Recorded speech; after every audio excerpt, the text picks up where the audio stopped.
और अब खबरें विस्तार से देख लेते हैं। बीएसए को फटकार मिली है तो मिर्जापुर में बिना मास्क लगाए बीएसए को फटकार मिली है। बिना मास्क के डीएम के दफ्तर में ये बीएसए घुसे चले गए। डीएम सुशील पटेल ने इसको लेकर फटकार लगाई। बीएसए पर 500 रुपए का जुर्माना तक लगा दिया है।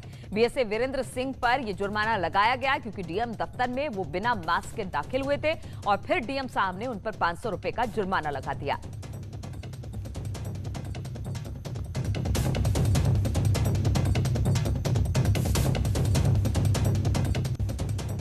और प्रदेश में ब्राह्मणों पर एक तरफ राजनीति जारी है, दूसरी तरफ आज मेरठ में ब्राह्मण समाज ने ब्राह्मणों पर हो रहे अत्याचार और हत्याओं के विरोध में प्रदर्शन किया है। आंदोलनकारियों का कहना है कि पूरा ब्राह्मण समाज एकजुट है। उन्होंने प्रदेश के मुखिया सीएम योगी से मांग की है कि ब्राह्मणों पर हो रहे अत्याचार को बंद किया जाए। ब्राह्मण एकता जिंदाबाद, ब्राह्मण एकता जिंदाबाद, ब्राह्मण एकता ब्राह्मणों की हत्याएं हो रही है, इसके विरोध के लिए ये गलत हो रहा है। जो भी हो रहा है हम इसके लिए ब्राह्मण एकता है और सारे ब्राह्मण एकजुट में रहेंगे। मैं योगी जी से निवेदन करना चाहूंगी कि ब्राह्मणों पे अत्याचार होना बंद होना चाहिए, वरना ब्राह्मण को कम नहीं समझना चाहिए। ब्राह्मण बिल्कुल भी कोई भी अत्याचार नहीं सहेगा। ब्राह्मणों की इतनी हत्या हो चुकी है, पुजारियों की इतनी हत्या हो चुकी है, उनके हत्यारे अभी तक पकड़े नहीं गए हैं। क्यों नहीं पकड़े गए हैं? गाजियाबाद में एक ब्राह्मण की हत्या हुई है, एक जो आपका यहाँ भदोई में भी हत्या हुई है। भदोई में हमारे मिश्रा जी हैं, उनको लेकर भी जो है प्रताड़ना की जा रही है, झूठे मुकदमे में उन्हें फंसाया जा रहा है। और एक जैसे जो पता नहीं कितना बड़ा अपराधी जिस पर 200-400 मुकदमे, उस तरह से जो है मध्य प्रदेश से गिरफ्तार करके जो है जेल में डाला जा रहा है। इस तरह की बहुत सारी प्रताड़ना हो रही है, फर्जी एनकाउंटर हो रहे हैं, फर्जी मुकदमे हो रहे हैं। और दिल्ली में यूथ कांग्रेस ने नीट और जेईई की परीक्षा स्थगित करने की मांग को लेकर विरोध प्रदर्शन किया और इसी मांग को लेकर एनएसयूआई भी सत्याग्रह कर रहा है।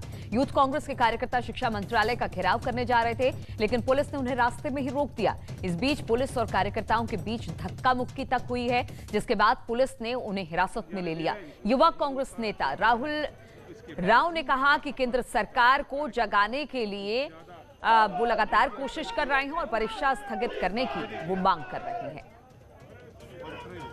जिस तरीके से कोरोना महामारी में देश के गृह मंत्री हो चाहे प्रदेशों के मुख्यमंत्री हो, अनेक लोग संक्रमित हुए हैं, तो छात्रों के भविष्य के साथ खिलवाड़ क्यों? हम ये थोड़ी ना कह रहे हैं कि परमानेंट आप उस परीक्षा को बंद करा दीजिए। हम केवल इतना ही कह रहे हैं कि इसको कुछ समय के लिए, जब तक ये कोरोना महामारी चल रही है, इसको स्थगित किया जाए। लेकिन इस सरकार के शिक्षा मंत्री हो चाहे अन्य मंत्री हो, वो छात्रों और युवाओं के मुद्दों को लेकर कभी भी गंभीर ना थे ना है। उधर दिल्ली के शिक्षा मंत्री मनीष सिसोदिया ने भी कहा कि जो छात्र हैं उनकी परेशानी को केंद्र को समझना चाहिए। केंद्र की सरकार इस पर आंखें मूंद कर नहीं रख सकती है। उन्होंने कहा कि सरकार जल्द फैसला ले और नीट और जेईई की परीक्षा स्थगित करे।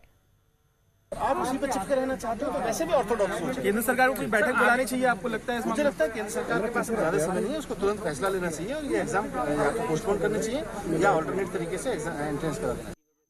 और दिल्ली में पुलिस ने एक संदिग्ध कश्मीरी युवक को हिरासत में लिया है। युवक संसद भवन के आसपास घूमता दिखाई दिया। पुलिस ने उसे हिरासत में लेकर पूछताछ शुरू कर दी है। पुलिस का कहना है कि एक सामान्य प्रक्रिया के तहत उसे हिरासत में लिया गया है और पूछताछ के बाद ही चीजें स्पष्ट होंगी।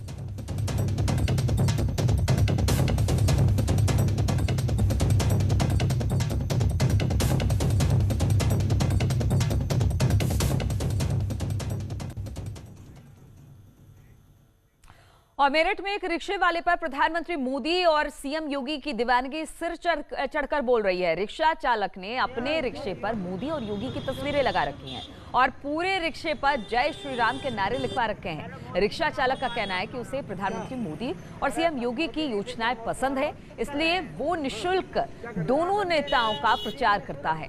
मेरठ में इस अनोखे रिक्शा चालक की हर तरफ अब चर्चा हो रही है। आपको मोदी रिक्शे वाला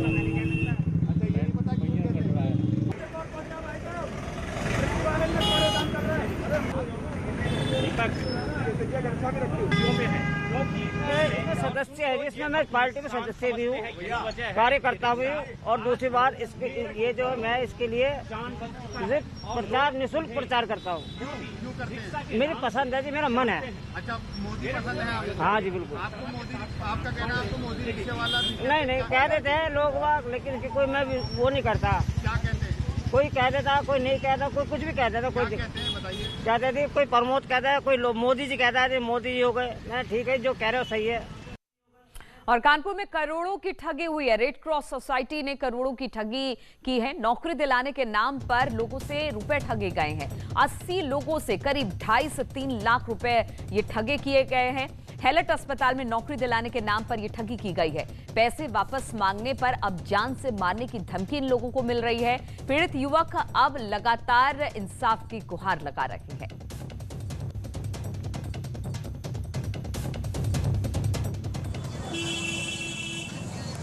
दिया गया हमें एक सामाजिक संस्था के नाम पे, जिसका नाम इंडियन रेड क्रॉस सोसाइटी है। ठीक है, उसमें एक अमित पांडे नाम के एक शख्स थे। उन्होंने हमको बताया कि हम तुम्हें नौकरी देंगे, तुम हैलट में संविदा पे, ठीक है, और हमसे 2 लाख रुपए लिए। 2 लाख रुपए लेने के दो महीने बाद उन्होंने हमें हैलट में ड्यूटी दी।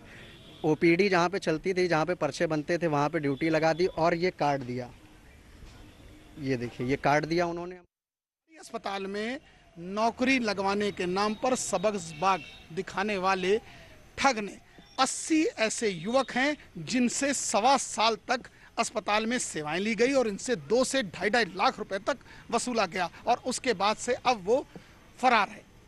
ये युवा, ये गरीब किसान का ये कहना है कि ना तो उनको नौकरी मिली और ना ही उनका पैसा मिला। अब ये इंसाफ की मांग कर रहे हैं। अब देखना ये होगा कि क्या वाकई प्रशासनिक अधिकारी इसकी गंभीरता को समझकर इन्हें न्याय दिला पाते हैं या नहीं। वीडियो जर्नलिस्ट आशीष पांडे के साथ अमित गंजू, न्यूज़ 18 कानपुर। और इसी पर बातचीत करने के लिए अमित गंजू इस वक्त कानपुर से हमारे साथ जुड़ रहे हैं। अमित, जिस रेड क्रॉस सोसाइटी की बात निकलकर सामने आ रही है और एक अमित नाम के व्यक्ति का भी नाम निकलकर सामने आया है, कुछ इस बारे में जानकारी मिल पाई है कि कौन है ये व्यक्ति और किस तरह से इसने इतने युवकों को अपने जाल में फंसाया?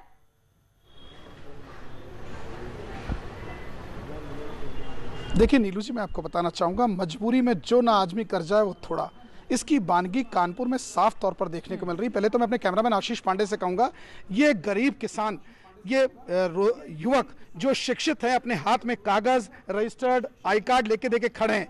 ये आई कार्ड को अगर हम थोड़ा क्लोज करने की कोशिश करेंगे, देखिए इस पे साफ लिखा है identity card Indian Red Cross Society Vishal Kushwaha life member, और इसमें मेंबरशिप की आड़ में इनको कार्ड बनाया गया है। देखिए किसी को सिविल डिफेंस का कार्ड देके उनसे काम लिया जा रहा है।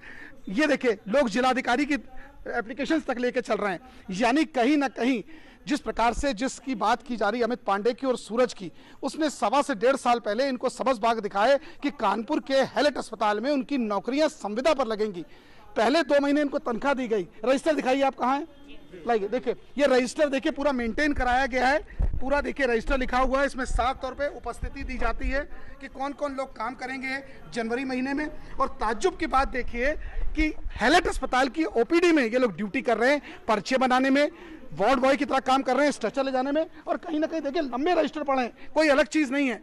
ये अब इनकी सत्यता तो निश्चित तौर पर जांच का विषय है। हमारे साथ कुछ सर आप बताइए क्या समस्या, क्या खुल के बताइए हमारे चैनल। सर, ये जो अमित पांडे जी थे, इन्होंने आज से 1.5 साल पहले हमको नौकरी का झांसा देकर हमसे पैसा लिया और बोला तुम्हें संविदा या सरकारी पे हैलट में नौकरी दी जाएगी। हमसे चेक ले ली और एक स्टाम्प पेपर ले लिया ब्लैंक, और उसके आधार पे जब आज 1.5 साल बाद हमने कहा सर हमको कोई नौकरी नहीं मिली, आप हमसे ऐसा ही काम करवाए जा रहे हो, पैसा भी नहीं मिल रहा है हमको, तो उन्होंने मेरे खिलाफ ये नोटिस भेज दी उल्टा कि अगर तुम किसी को बताते हो या कार्रवाई करते हो तो हम तुम्हारे खिलाफ ये 3 लाख की नोटिस भेज दी और मुकदमा कर देंगे, किसी को कुछ नहीं बताओगे तुम। हम लोग डर गए, सभी के पास ऐसी नोटिस है, सभी के पास, उन्होंने सभी के साथ यही किया है। बहुत लंबा। कितना पैसा आपसे लिया गया और क्या कह के लिया गया और किसके माध्यम से वो पैसा दिया और किस मोड ऑफ पेमेंट क्या था, चेक था, कैश था, क्या था? सर, जो पेमेंट था वो कैश में लिया था उन्होंने, नगद लिया था। और एक लड़का उनका साथ में रहता था सूरज, उसका मेरे पास फुल एविडेंस है कि मैंने सूरज को पैसा दिया है। सूरज मेरे घर आए थे, पैसा लिया था, सूरज कुशवाहा नाम है उनका, ठीक है। और उन्होंने अमित पांडे को दिया, ये वो बता चुका है, फ़ोन पे रिकॉर्डिंग है उसकी कि अमित पांडे जी ने पूरा पैसा खाया है और कैश पैसा लिया गया। आप इस तरफ आइए। आप लोग हैलट में इतने दिन से ड्यूटी ओपीडी में कर रहे थे, किसी ने ये नहीं पूछा कि आप किस चीज़ के कर्मचारी हो, कैसे काउंटर में अंदर बैठे हो सरकारी अस्पताल में? सर पूछे थे, लेकिन उन्होंने पहले से बता रखा, अगर सत्ता अगर किसी से बताई तो आपका पूरा पैसा डूब जाएगा और आपको हम भगा देंगे। इसी प्रकार की सर आप बताइए रजिस्टर किस चीज़ का लिए हैं? सर ये अटेंडेंस रजिस्टर है, ये ओपीडी में हम लोगों की ड्यूटी लगती थी, उसके साइन होते थे और रजिस्टर मेंटेन कराया गया था। तो हम लोग भाप नहीं पाए, सब गोलमाल चल रहा है। अमित, सर हम लोग नहीं समझ पाइए। अमित, अगर आप मुझे सुन पा रहे हैं तो जरा ये बताइए, एक सरकारी अस्पताल में इस तरह से इनसे 2.5 लाख रुपए वसूले गए और उनको एक सरकारी अस्पताल में रखा गया, वहां पर काम लिया गया। अब क्या हैलेट प्रशासन इस पर कुछ कह रहा है? क्योंकि उनके बिना नजरों में आए ये सब कुछ तो हो नहीं सकता था। पैसा उनको दिया था, इन्होंने अपना खेत गिरवी रख के दिया था, इन्होंने लोन रख के हम लोग। देखिए, सवाल आपने बड़ा अहम पूछा। ये सवाल हमने पूछा, इन्होंने जिलाधिकारी को एक देखिए प्रार्थना पत्र भी दिया है 24/8।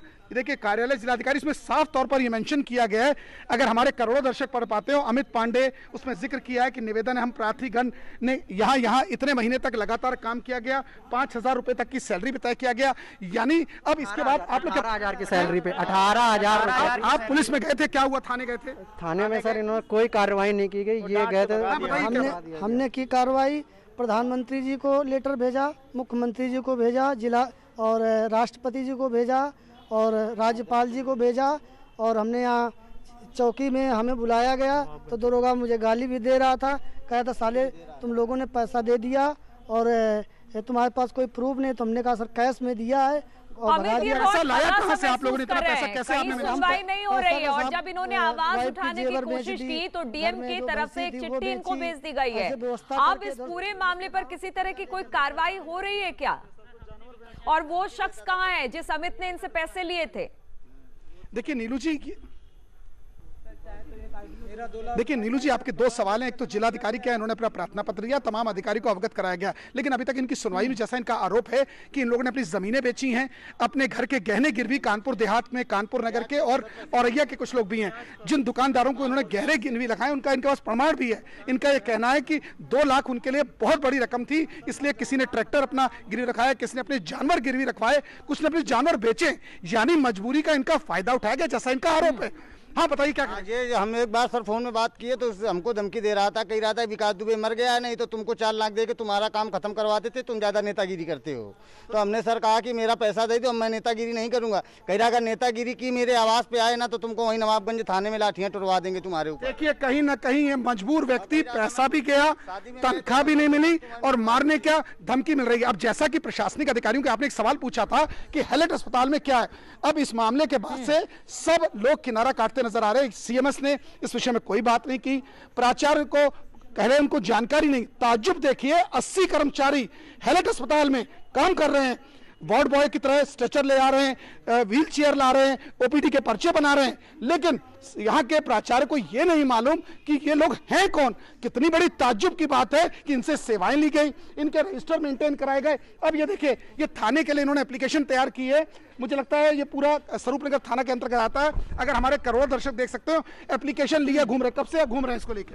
तो 3 दिन से सर घूम रहे हैं। 3 दिन से। देखिए आप निश्चित तौर पर 3 दिन से एप्लीकेशन लेके घूम रहे हैं और सब पढ़े लिखे। देखिए आपने क्या चेक, ये देखिए चेक का प्रमाण पत्र भी अमित, ये तो बहुत बड़ा मामला हुआ कि हैलेट अस्पताल में इतने सारे कर्मचारी वहां पर लगातार काम कर रहे हैं, हैलेट प्रशासन को इस बात की खबर नहीं है, प्राचार्य भी इससे पल्ला झाड़ रहे हैं, लेकिन जिस अमित का जिक्र बार बार हो रहा है वो क्या है आखिर, वो कहां पर तैनात है और क्या उसको किसी तरह से पूछताछ के लिए बुलाया गया है? सबकी नौकरी परमानेंट होने के नाम पर हमारे पास कोई चारा नहीं। देखिए ये पिछले कई दिनों से अपने इस इंसाफ की बात को लेकर घूम रहे हैं। न्यूज़ 18 ने इनका दर्द समझा। देखिए न्यूज़ 18 इस चीज़ की तो पुष्टि नहीं करता है कि ये क्या कर रहे हैं, लेकिन इनके जो डॉक्यूमेंट्स हैं ये प्रूव करते हैं। और ये जिस तरह अधिकारियों के यहाँ चक्कर लगा रहे हैं, कहीं ना कहीं जो दोषी होगा वो पुलिस से बचेगा, जो दोषी होगा वो अधिकारी के यहाँ नहीं जाएगा। यहाँ से लेकर राज्यपाल तक इन्होंने अपनी गुहार लगाई है। अब देखना यह है कि अधिकारी कुंभकर्णी नींद से कब जागते हैं, कब इन 80 कितने लोग हैं आप लोग? 80 से 100 लोग हैं। 100 लोग के आसपास बताए जा रहे हैं। अब जिस अमित की बात की जा रही है, अमित पांडे की, वो इंडियन रेड क्रॉस सोसाइटी के तहत काम करते हैं। बीमा भी कराया गया। ये देखिए एक अहम चीज निकल के सामने आ रही है, इसमें इनका बीमा तक करा दिया गया। किस बिहार पर कि आप यहाँ के कर्मचारी हैं हेल्थ के, और इसने बीमे की रकम भी जमा की है। यानी कहीं ना कहीं हर जगह गोलमाल साफ तौर पर दिख रहा है। और कार्रवाई की बात यह है कि जब उसकी प्रार्थना पत्र ही नहीं लिया गया तो कार्रवाई करेगा कौन? जिलाधिकारी के यहाँ जो लेटर दिया गया है उस पर एक मोहर मार दी गई। अब मोहर को फाइंड आउट करो कि मोहर किसने मारी। इस पर डिस्पैच नंबर नहीं है, सिर्फ एक मोहर मार दी 24 तारीख यानी 2 दिन पुरानी मोहर मार दी गई है। और ये देखिए आई कार्ड में किस तरह चीजें, क्या क्या चीजें मेंशन की गई, नई नई चीजें निकल रही है। ड्यूटी आई कार्ड बना दिए गए, ड्यूटी आई कार्ड है, जी बताइए नीलू जी, मैं सुन पा रहा हूँ। बिल्कुल अमित, यहाँ पर एक सवाल ये है, क्या अब तक इस मामले में किसी तरह की कोई तहरीर लिखी गई है?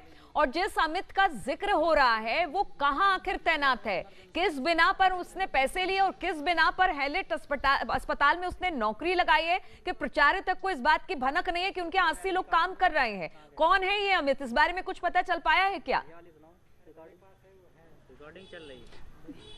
ये सवाल का जवाब तो पीड़ित पक्ष ज्यादा अच्छा दे पाएगा, हम भी बताएंगे, लेकिन ये अमित कैसे आपके संपर्क में आया, कहां आपने पैसा दिया, आपको क्या कह के उसने नौकरी लगाई? हम डायरेक्ट अमित से नहीं मिले थे, हम मिले थे सूरज से। सूरज एक्चुअली हम जहाँ रहते हैं वहाँ से थोड़ा गांव में आना जाना था उनका। वो गांव में आए, बोले हम एक दिन अपने दुकान पे बैठे हुए थे, बोले कि ड्यूटी करनी है। हमने कहा करनी है, तो उन्होंने कहा कि हम लगवा देंगे। हमने कहा ठीक है भैया, क्या करना पड़ेगा? उन्होंने कहा तुम्हें पैसे का इंतजाम करना पड़ेगा। हमने कहा ठीक है भाई करेंगे, कितना करना पड़ेगा? बोले 2 लाख लगेगा। हमने सरकारी नौकरी के लिए, तो हमने कहा 2 लाख रुपये लग रहे हैं। हमने घर में बताया अपने, मम्मी ने अपनी, मेरी वाइफ ने और मेरी दीदी ने जेवर बेची, ठीक है, 50,000 रुपये हमने कर्जा लिया एक से, तो हमने इनको 2 लाख रुपए सूरज को दिए। उसका एविडेंस है मेरे पास। मेरे घर आए थे सूरज पैसा लेने, और उसके बाद एक लड़का है ये मनीष, इसको आपने क्या समझ के दिया? क्या उनका पद था, क्या समझ के दिया आप? जी वो स्टाफ ऑफिसर थे सिविल डिफेंस के। उनकी गाड़ी में लिखा रहता था इंडियन रेड क्रॉस, इस स्टाफ ऑफिसर थे सिविल डिफेंस के। और वो बोले थे हम हैलट में तुम्हारा करवा देंगे। और आयुष्मान ऑफिस में आते जाते रहते थे, और आयुष्मान ऑफिस में आज भी कुछ लड़के उनके लगाए हुए काम कर रहे हैं। देखिए नीलू जी, कितनी बड़ा अंधेर गर्दी है। जहाँ तक इन पीड़ितों की बात समझ में आ रही है, उससे तो साफ तौर से ये एक बड़ा फर्जीवाड़ा निकलकर सामने आ रहा है। लग रहा है कि कोई बड़ा फर्जीवाड़ा हुआ इस पूरे मामले को लेकर, क्योंकि अमित से किसी की मुलाकात ही नहीं हुई। इसने किसी तीसरे व्यक्ति को इन्होंने पैसा दिया।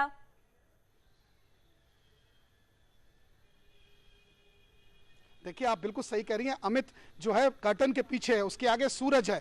सूरज ने आगे लोगों को लगाया, इनसे 12 से 15 महीने काम करवाया गया, और उसके बाद इनसे कहा गया कुछ को पैसा मिला कुछ को नहीं। बाद में इनको ये लालच दिया गया। हाँ देखिए एक चीज और सामने निकाली है, देखिए एक ये कितने की चेक है? ये 50,000। ये देखिए कहीं ना कहीं फर्जीफिकेशन का पूरा मामला चल रहा है। मोबाइल के माध्यम से एक सर्टिफिकेट दे रहे हैं। अब ये देखिए, ये जांच का विषय निश्चित तौर पर। ये अब पूरी लोगों ने न्यूज़ 18 पर अपनी दुखड़ा रोया है, अपनी बात बताई है। अब अधिकारियों को क्या इस पे कार्रवाई करते हैं तो समय बताएगा, लेकिन ये पीड़ित लोग अपना घर बिल्कुल अमित, तो कहा जा सकता है हमने इस खबर को दिखाया है। अब अधिकारी इसको किस तरह से संज्ञान में लेते हैं, इसके पीछे का क्या सच है, हम चाहेंगे कि जरूर इस पर कार्रवाई हो, जरूर इस पर छानबीन हो। बहुत बहुत शुक्रिया आपका अमित हमारे साथ जुड़ने के लिए। और ताज नगरी आगरा में जरा सी बारिश ने सड़कों की बदहाली उजागर कर दी है। वीआईपी इलाके में सड़कों में बड़े बड़े और जानलेवा गड्ढे हो गए हैं, जिससे स्थानीय लोग परेशान हैं। साथ ही वाहनों की दुर्घटनाग्रस्त होने का खतरा भी लगातार मंडरा रहा है, लेकिन जिम्मेदार अधिकारी इस तरफ कोई ध्यान नहीं दे रहा है। सड़कों में 6 से 8 फीट गड्ढे तक बन गए हैं और सड़क कभी भी धंस सकती है।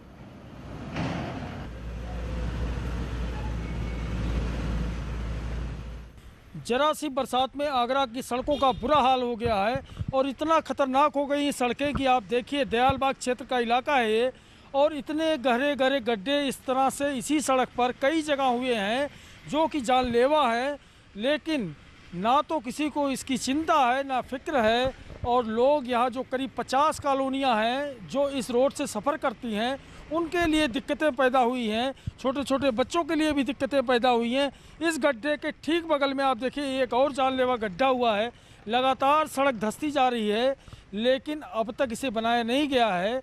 48 घंटे से ज़्यादा हो गए हैं इस तरह से, और करीब दर्जनों गड्ढे इस सड़क पर इसी तरह है। तो हम लोगों से बात करेंगे जो यहाँ के निवासी जिनको इस तरह की दिक्कतों का सामना करना पड़ता है। तो आप बताइएगा ये कब से कितने गड्ढे हुए होंगे इस रोड पर? करीब इस रोड पर करीब मैं समझता हूँ 3 से 4 गड्ढे हुए हैं। एक यहाँ हुआ है, एक आगे हुआ है, उससे भी एक आगे और हुआ है। तो पानी की लीकेज है, वहाँ से हुआ, ये पानी मरता गया। पानी की सप्लाई होती है, पहले उसमें हुआ था। ये कोई सुनवाई नहीं होती है, ऐसे पड़े रहते। पहले भी एक पीछे पड़ा हुआ है, एक जो है एक आगे पड़ा हुआ है। बहुत काम स्लो चल रहा, कोई सुनवाई नहीं होती। ये लोगों का दर्द है जो यहाँ दयालबाग क्षेत्र में रहते हैं, और यहाँ इस तरह के हादसे का सबब बन सकता है कभी भी यह रोड, और अब तक इस रोड को ठीक नहीं किया जा सका है। कैमरामैन बंटी के साथ हिमांशु त्रिपाठी, न्यूज़ 18 आगरा। और गाजियाबाद के मोदी नगर में अक्षय सांगवान हत्याकांड में पुलिस की लापरवाही का आरोप लगा है। एक तरफ आरोपी फेसबुक पर धमकी भरे पोस्ट लिख रहा है तो दूसरी तरफ एक सीसीटीवी फुटेज भी सामने आया है जिसमें अश्वनी नाम के एक आरोपी बाइक से आता हुआ दिखाई दे रहा है। साथ ही जिस गाड़ी से बाकी शूटर्स आए वो भी नजर आ रहे हैं, लेकिन पुलिस अब तक गाड़ी और बाइक का पता नहीं लगा पाई है। वहीं अक्षय के परिजनों ने पुलिस पर लापरवाही का आरोप लगाया। अक्षय हत्याकांड के आरोपी ने सोशल मीडिया पर एक पोस्ट लिखी है जिसमें उसने कहा कि फिल्म अभी बाकी है। उसकी ये पोस्ट सोशल मीडिया पर वायरल हो रही है। मामला ये था कि जो ये विपन था ये तानाशाही दादागिरी में था। इसने 4-5 पहले भी केस कर रखे थे, गोली पोली चला रखी थी, फफड़ा ने चलाई थी, लेकिन दब जाता था क्योंकि आशीष प्रधान का विपन पे बड़ा हाथ था। छोटी मोटी घटनाएं उसकी वो सब दबा देता था। अब हमारे बेटे को धोखे से विकास ले गया, उसका मेहमान बुला के तुम जैसे बच्चों की थोड़ा कवा सुनी हो जा, हाथ मिलवाने का पीछे दूर त्यागी के मकान में वहाँ जाते हमारे बेटे के गोली बरसा दी 4-5 थे। इस तरीके से पुलिस कार्रवाई कर रही है, इस तरीके से तो कोई इंसाफ नहीं मिलेगा। 3 दिन में कोई 8 जने हैं। देवेंद्र सिवाच मौजूद है, यहीं पर विधायक है, वो तो कहीं भाग ही नहीं सकता, उसका अस्पताल है, कोई पूछताछ नहीं। आशीष प्रधान कल से गिरफ्तार कर रखा है।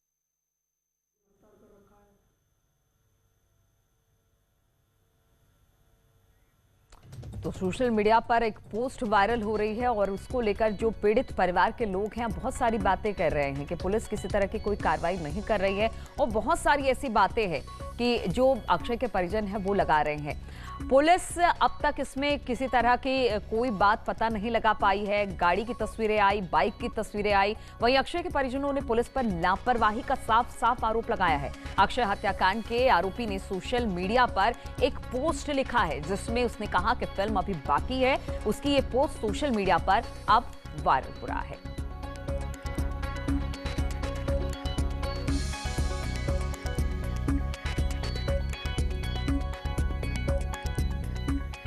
और सीतापुर में आयोजित एक कार्यक्रम में बीजेपी एमएलए शशांक त्रिवेदी मर्यादा बोलते वक्त भाषा की मर्यादा भूल गए और उन्होंने भरी मीटिंग में बीजेपी सांसद रेखा वर्मा को भौजाई कह दिया। इसके बाद सांसद ने एमएलए से कहा कि मैं आपकी भौजाई नहीं बल्कि बड़ी बहन हूं। बता दें कि इससे पहले भी दोनों में कंबल वितरण को लेकर विवाद हो चुका है और तब जूते चप्पल तक चल गए थे। चेयर भी डाली थी हम दोनों सांसद और विधायक की पास, लेकिन उसके बाद भी दूरी रही। लेकिन मैं अगले कार्यक्रम में विधायक यहाँ पे लगा हुआ था तो इसलिए मुझे यहाँ पे बैठना था। अगर मैं वहाँ बैठ जाता तो कुछ लोग खड़बड़ा जाते इधर उधर वाले कि क्या काम है। आज अगर और मेरठ में महिलाओं ने शराब के ठेके पर अनोखे तरीके से विरोध प्रदर्शन किया है। महिलाओं ने राम भजन कीर्तन कर अपना विरोध जताया। महिलाओं ने सांसद और विधायक के घर के बाहर राम भजन और कीर्तन किया। महिलाएं जागृति विहार में शराब के ठेके का विरोध कर रही हैं।